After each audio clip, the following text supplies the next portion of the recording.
Bapak Ibu Saudara terkasih, mari kita belajar untuk bersyukur ya. Jangan sampai kondisi yang terjadi belakangan ini membuat kita ini tergoncang. Karena belakangan ini banyak orang, dan cuman bukan orang-orang di luar iman kekristenan aja, termasuk orang Kristen, anak Tuhan mengalami kegoncangan.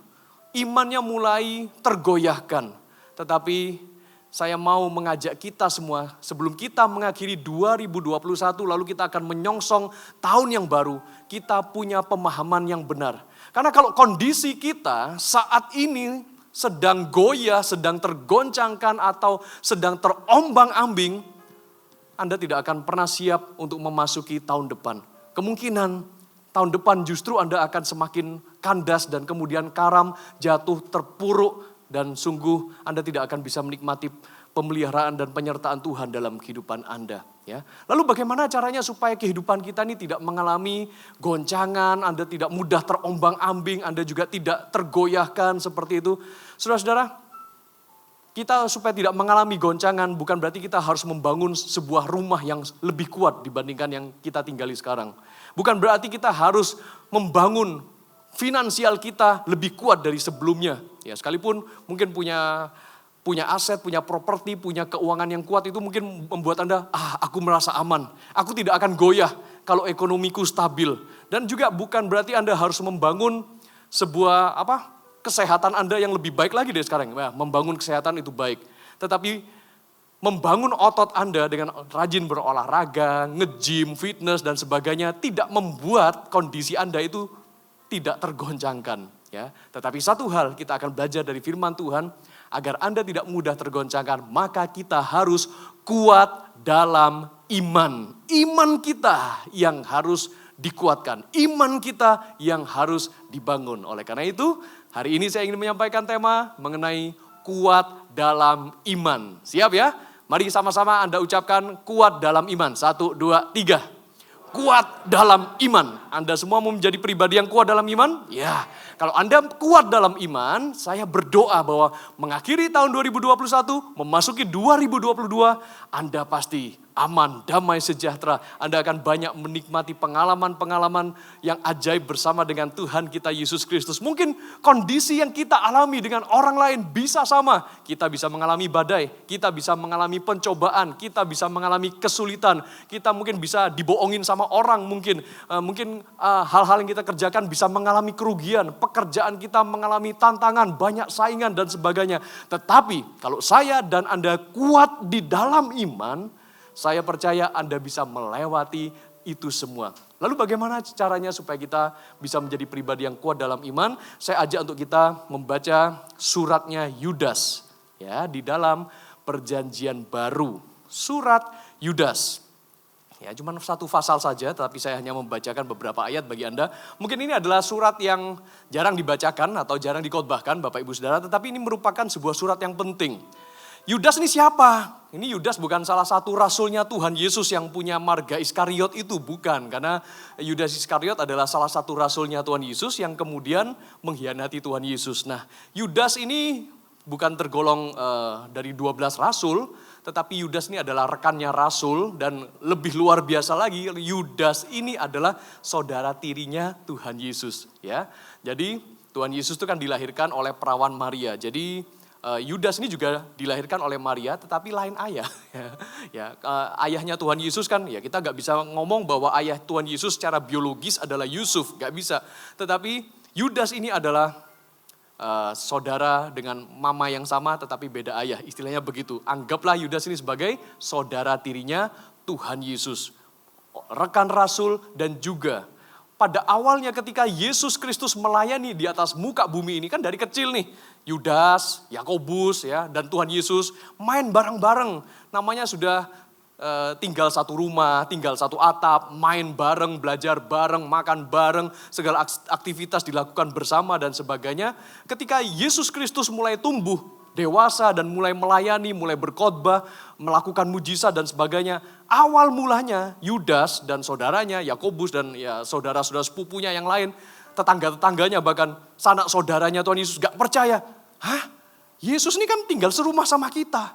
Masa tiba-tiba dia jadi nabi? Masa tiba-tiba dia hebat, bisa menafsirkan hukum Taurat, perjanjian lama, dan sebagainya. Awal mulanya Yudas ini gak percaya bahwa Yesus ini adalah pribadi Tuhan, pribadi juru selamat. Ya, tetapi puji Tuhan seiring berjalannya waktu, akhirnya ketika dia menyaksikan kematian Yesus dan Yesus dibangkitkan dari antara orang mati, dia mengalami sebuah kebangunan yang baru. Mata imannya tercelikkan dan percayalah Yudas bahwa Yesus, saudara tirinya ini, ternyata adalah pribadi Tuhan dan juru selamat. Dan dia juga ikut memimpin gereja, dia ikut memberikan suara penggembalaan bagi gereja, jemaat mula-mula pada waktu itu, dan dia menulis surat Yudas ini. Surat Yudas ini sebetulnya ketika dia menulis, dia punya maksud untuk meneguhkan keselamatan, ingin bicara soal keselamatan. Tetapi oleh karena di masa itu jemaat mula-mula banyak disesatkan oleh guru-guru palsu. Ada penyusup-penyusup di antara jemaat yang mengajarkan iman yang lain, yang menyalahgunakan kasih karunia. Sehingga ajaran palsu ini mengatakan bahwa kalau kamu sudah terima karunia keselamatan dari Yesus Kristus, maka kamu bebas hidup dengan cara apa saja. You have license to sin, ibaratnya begitu. Kamu punya surat izin untuk berbuat dosa, kan kamu sudah terima kasih karunia. Dan memang itulah iman kekristenan. Kita diselamatkan oleh karena iman, amin. Kita diselamatkan oleh karena iman, bukan karena perbuatan baik kita. Tetapi di zaman itu, di masa gereja mula-mula, ada penyesat-penyesat, guru-guru palsu yang menyusup masuk di dalam jemaat. Rasul Petrus pun juga sampai menuliskan surat bagaimana menghadapi guru-guru palsu. Yudas pun juga tidak mau ketinggalan menuliskan surat bagaimana menghadapi ajaran-ajaran seperti ini.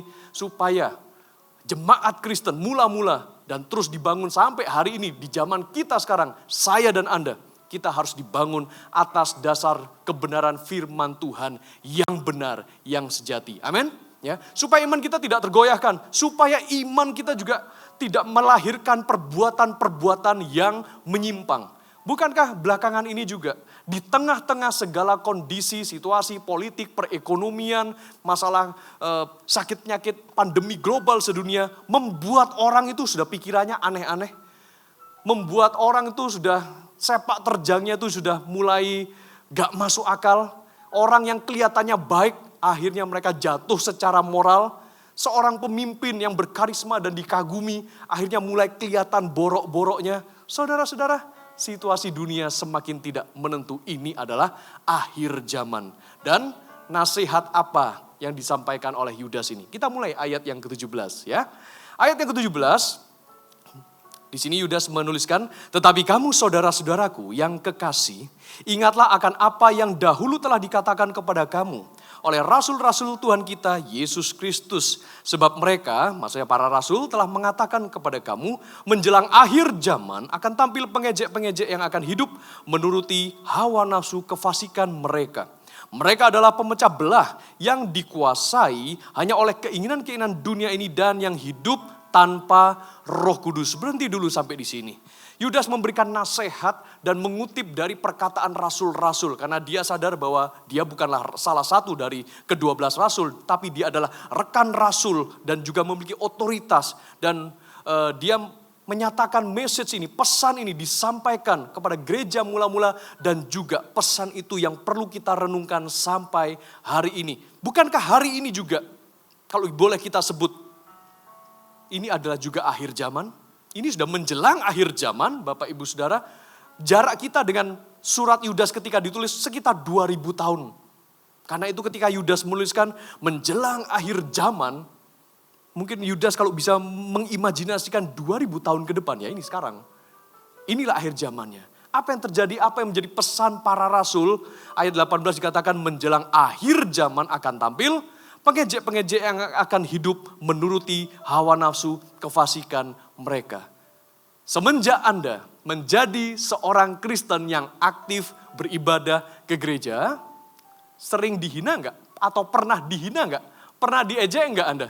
Sama keluarga atau sama teman-teman Anda, Bapak Ibu Saudara? Siapa yang pernah mengalami ejekan atau hinaan ketika Anda menjadi orang Kristen? Bisa lambaikan tangan?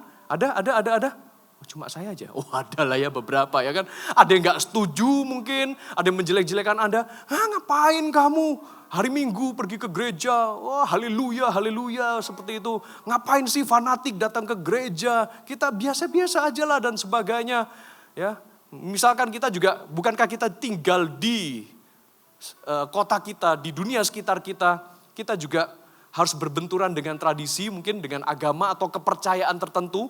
Apalagi kita mungkin dari suku bangsa tertentu, keturunan tertentu. Contoh ya, ketika ada keluarga yang meninggal, biasanya kan, nah ini mulai bentrok dengan tradisi. Orang Kristen boleh mendoakan orang mati enggak? Gitu ya. Boleh berdoa untuk jenazahnya di depan peti mati atau enggak? Ya, bahkan menjadi kritikan, menjadi hinaan, menjadi ejekan. Loh ini loh yang meninggal nih loh, omamu sendiri, opamu sendiri, masa kamu gak sembayang sama dia? Ya, apalagi kemudian diajak sama keluarga besar yang berasal dari kepercayaan lain.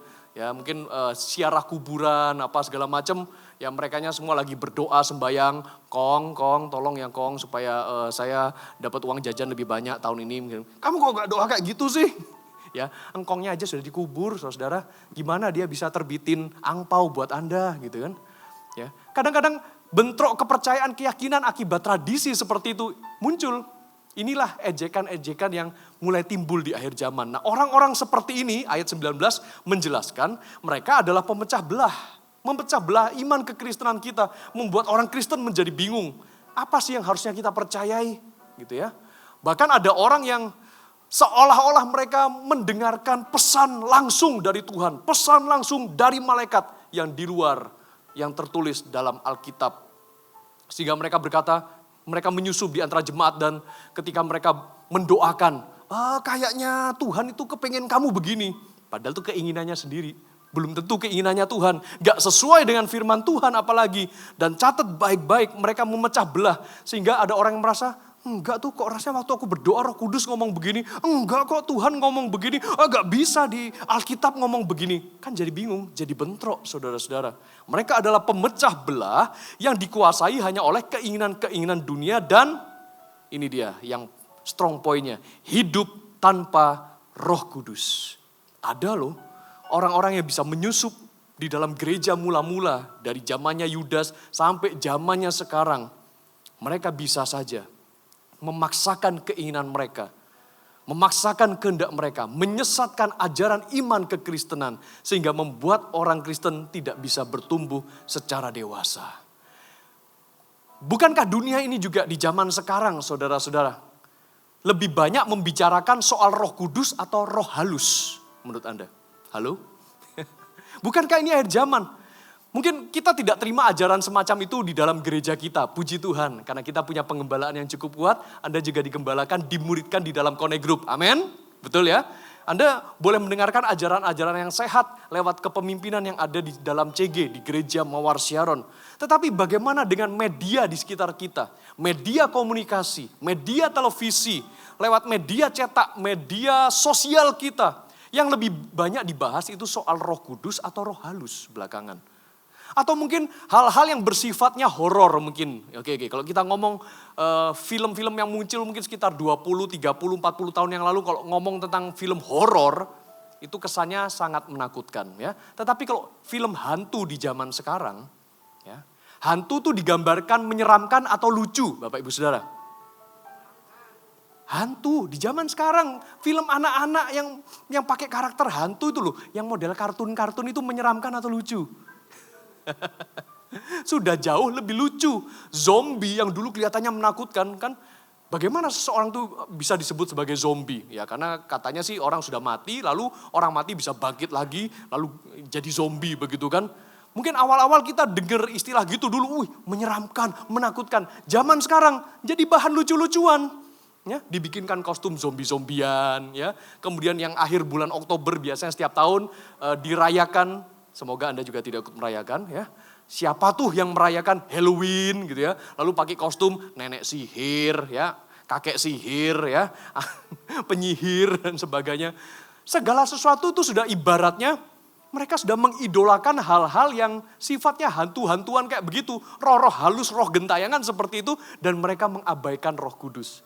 Mereka masuknya tuh halus gitu loh. Sehingga mereka di sini dikatakan hidup tanpa Roh Kudus. Sehingga pelan-pelan, sadar atau gak sadar, hati-hati loh Bapak Ibu Saudara, kita ini loh orang Kristen, ketika kita menerima segala tayangan, masukan, informasi dari dunia di luar sana, seolah-olah hati dan iman kita ini digiring untuk hidup tanpa Roh Kudus. Hati-hati. Bukankah figur-figur yang muncul, mungkin katakanlah lewat film lah, media sosial dan sebagainya, bukankah figur-figur pahlawan atau superhero yang sakti-sakti, mereka punya kesaktian, dapat dari mana?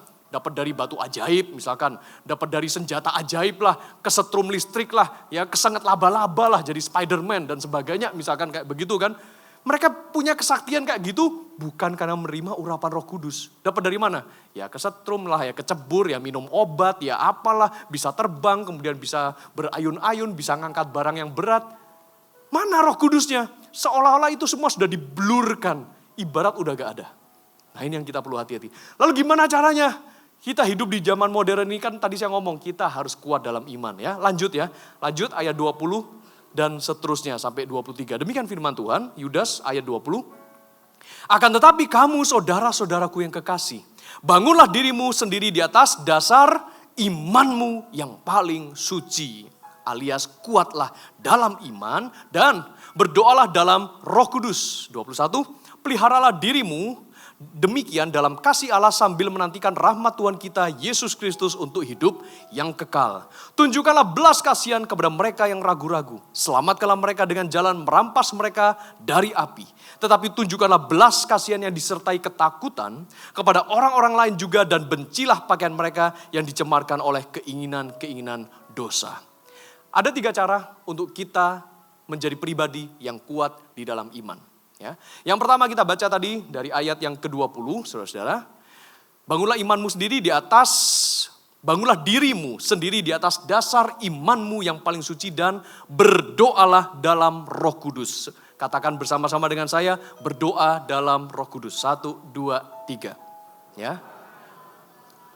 Untuk Anda menjadi orang yang kuat dalam iman, berdoalah dalam Roh Kudus.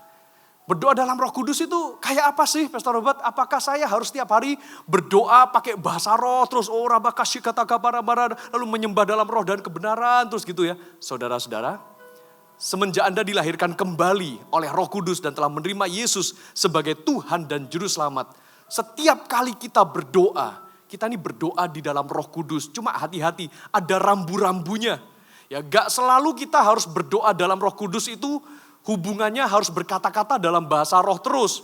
Ya bolehlah Anda menggunakan bahasa manusia. Kadang-kadang ada orang yang sampai terlalu fanatik. Yang penting aku 1 hari ini aku sudah saat teduh kok, aku sudah berdoa. Apa doamu? Ya aku berdoa bahasa roh terus.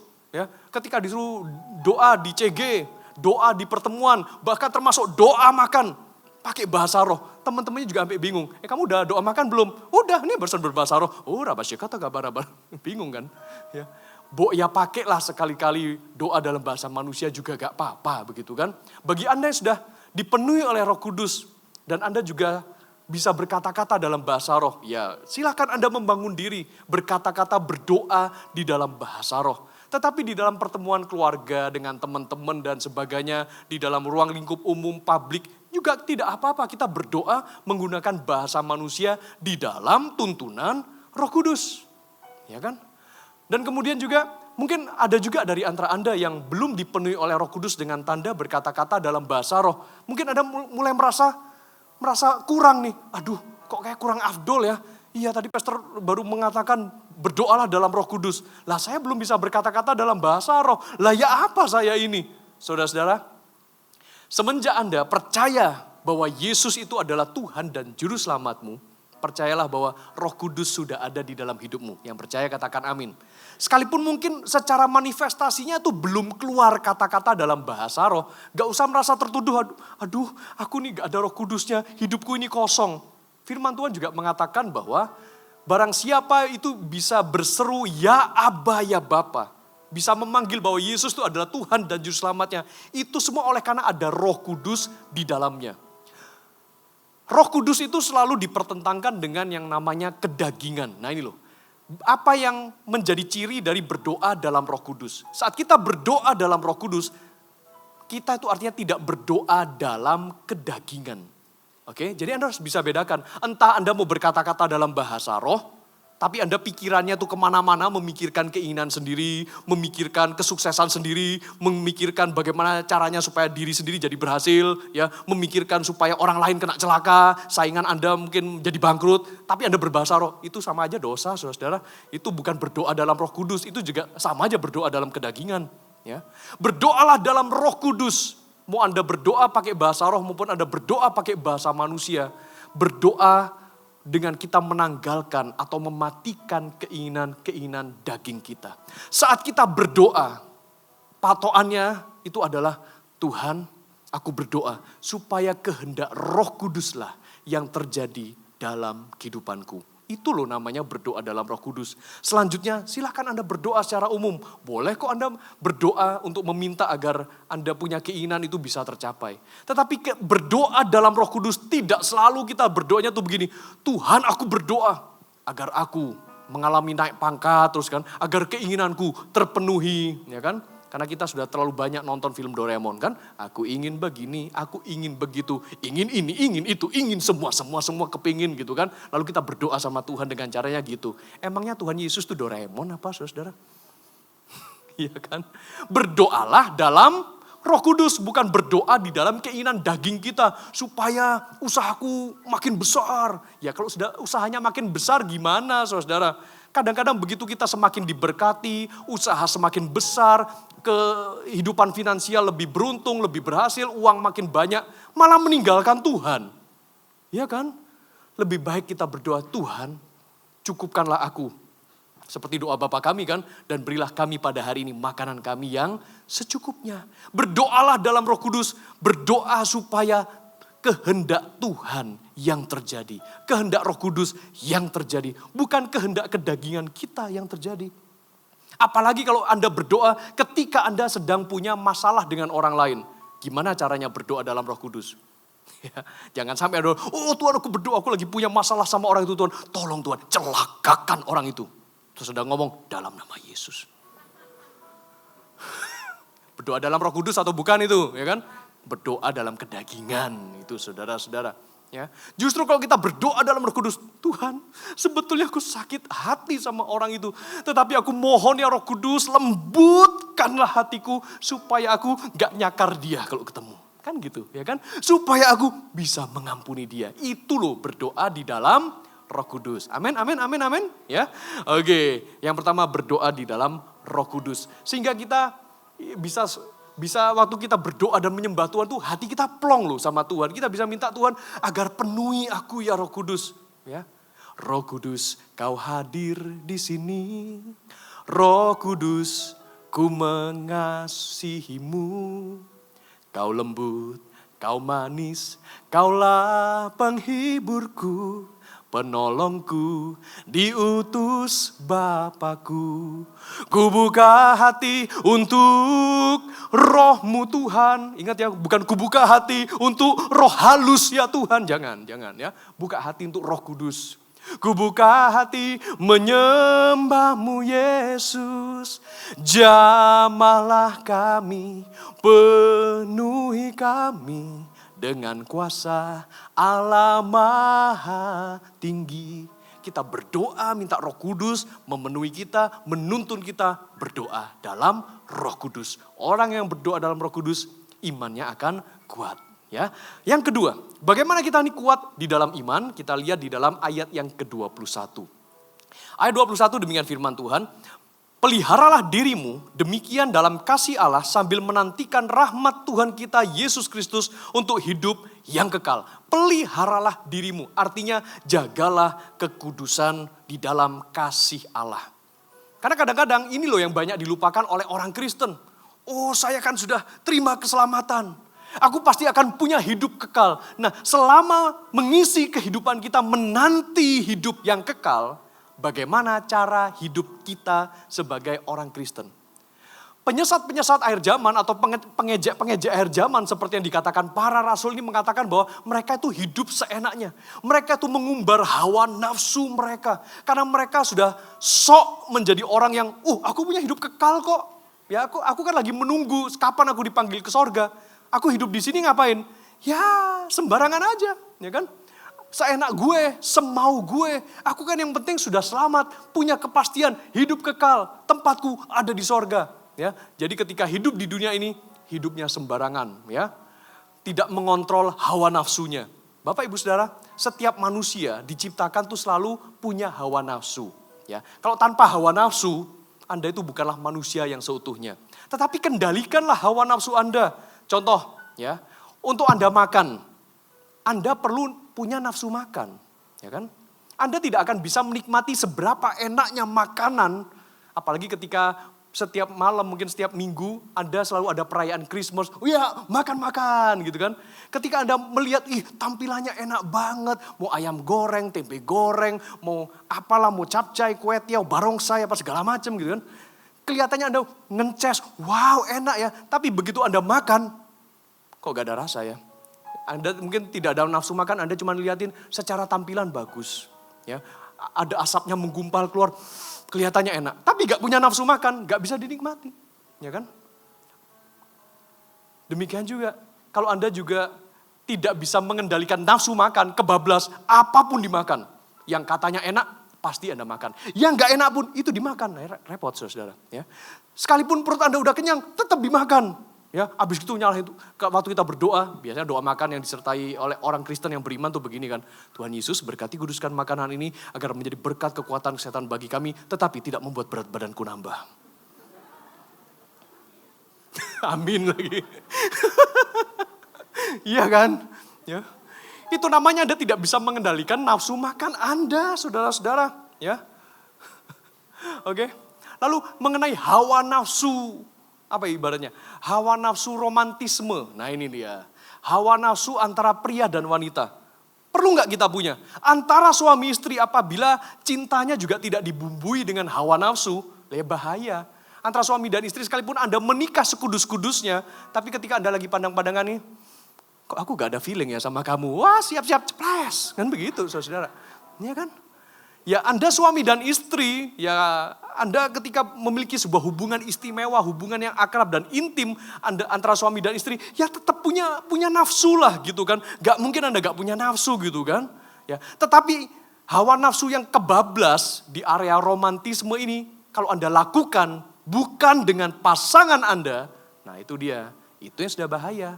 Makanya peliharalah hidupmu di dalam kasih Tuhan sambil menantikan nanti ketika Yesus Kristus akan membawa kita kepada hidup yang kekal. Sambil nunggu perjalanan hidup kita yang masih panjang menuju pada kekekalan. Di dunia ini bersikaplah yang baik. Pelihara diri Anda. Hiduplah dalam kekudusan. Jangan sok, kan aku sudah diselamatkan. Ya memang aku sudah punya pasangan. Ya gak apa-apalah aku sama yang lain. Ya punya pacar lagi padahal udah menikah. Oh punya istri lagi atau punya suami lagi. Tambah koleksi gitu kan. Gak boleh Bapak Ibu Saudara. Ini pun juga pernah disinggung, dikritik oleh seorang guru besar studi agama, namanya Charles Kimball. Dia menuliskan sebuah buku judulnya begini, rada mengerikan saudara ya. When Religion Becomes Evil. Sudah diterjemahkan juga di dalam bahasa Indonesia, kala agama menjadi bencana. Orang-orang yang hidupnya seperti ini, ya Charles Kimball menuliskan bahwa orang-orang tertentu menggunakan agama untuk menjadi alat melampiaskan hawa nafsunya. Seberapa banyak dari antara Anda mungkin ya belakangan inilah, ya tahun-tahun belakangan inilah, saya gak sebut nama, gak sebut mereknya lah. Tokoh agama tertentu yang dihormati, yang disanjung, dan yang dikira oleh masyarakat luas bisa menjadi panutan. Harusnya kan mereka menunjukkan teladan hidup yang saleh, yang baik, bijaksana, berintegritas. Tetapi mereka ketahuan melakukan tindakan asusila, percabulan, perselingkuhan, dan sebagainya. Agama hanya ditunggangi untuk menjadi sebuah bungkus, menjadi sebuah kemasan untuk orang melakukan dosa dengan kedok agama. Sehingga itu ya mereka bisa menghalalkan segala cara. Hati-hati Bapak Ibu Saudara. Apalagi kalau ada tokoh agama yang ingin diperlakukan tidak sebagai manusia biasa, tetapi ada tokoh agama ingin diperlakukan lebih dari manusia biasa. Nah itu gawat. Gawat banget. Ya. Karena itu kami para pemimpin-pemimpin rohani, kami juga, saya bersama Pastor Anthony, kami juga mengajak Anda semua, ayo kita saling menjagai. Ya, kita saling memelihara.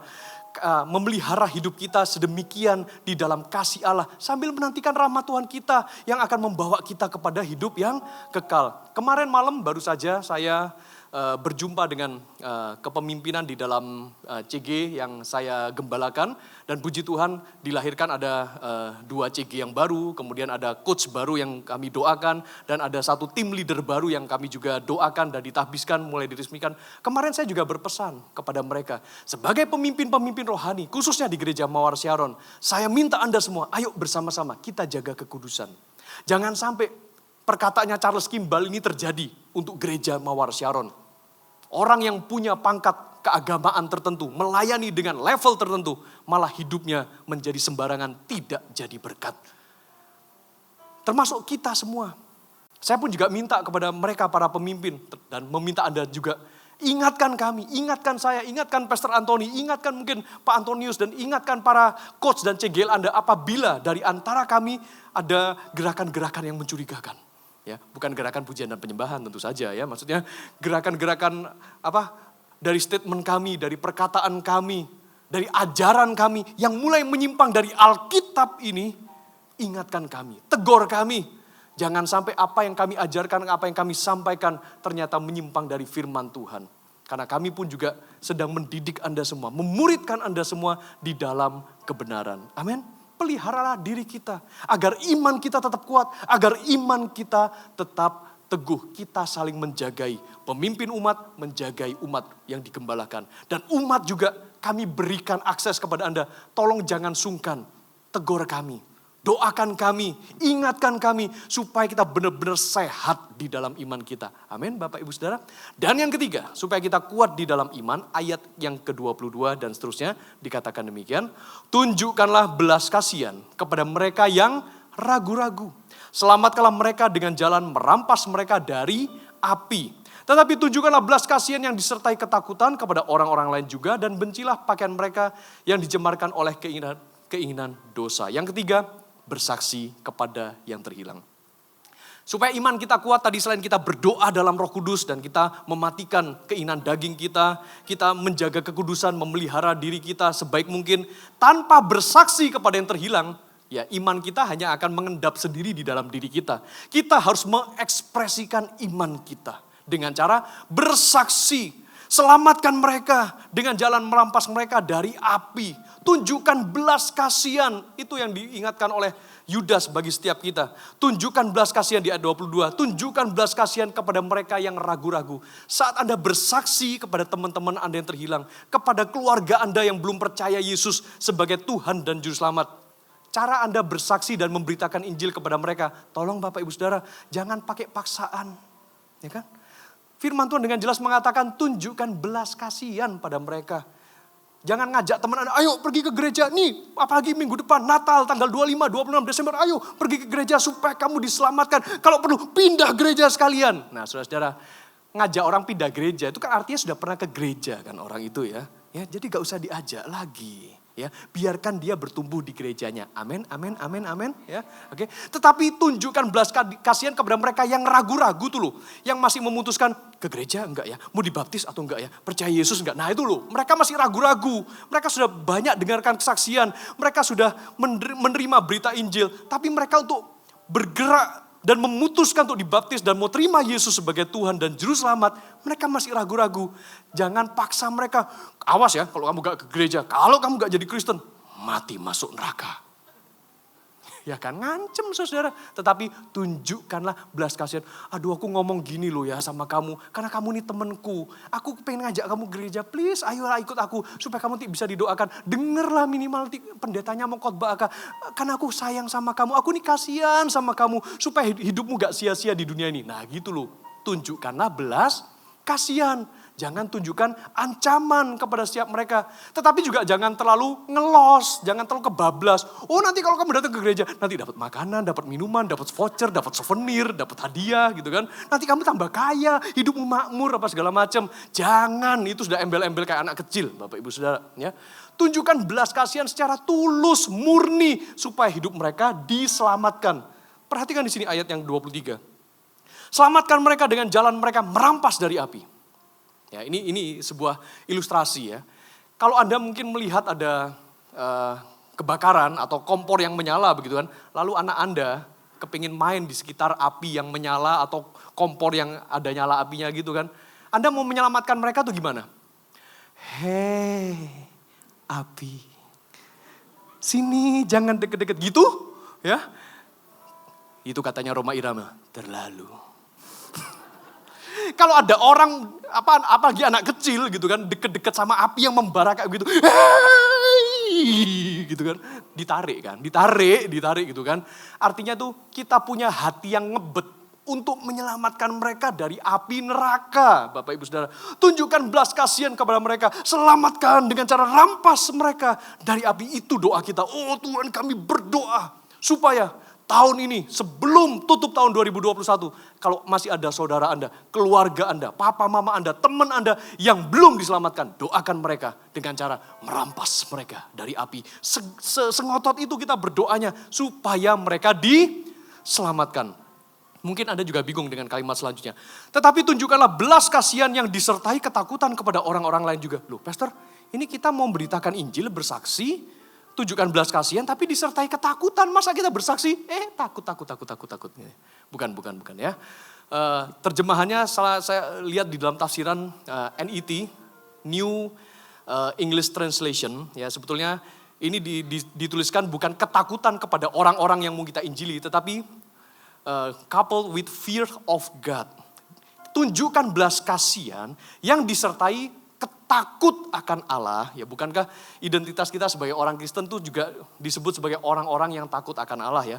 Tunjukkan belas kasihan dalam takut akan Allah kepada orang-orang yang mau kita jangkau, orang-orang yang mau kita injili. Bapak Ibu Saudara terkasih, saya ingatkan kembali bahwa ini adalah akhir zaman.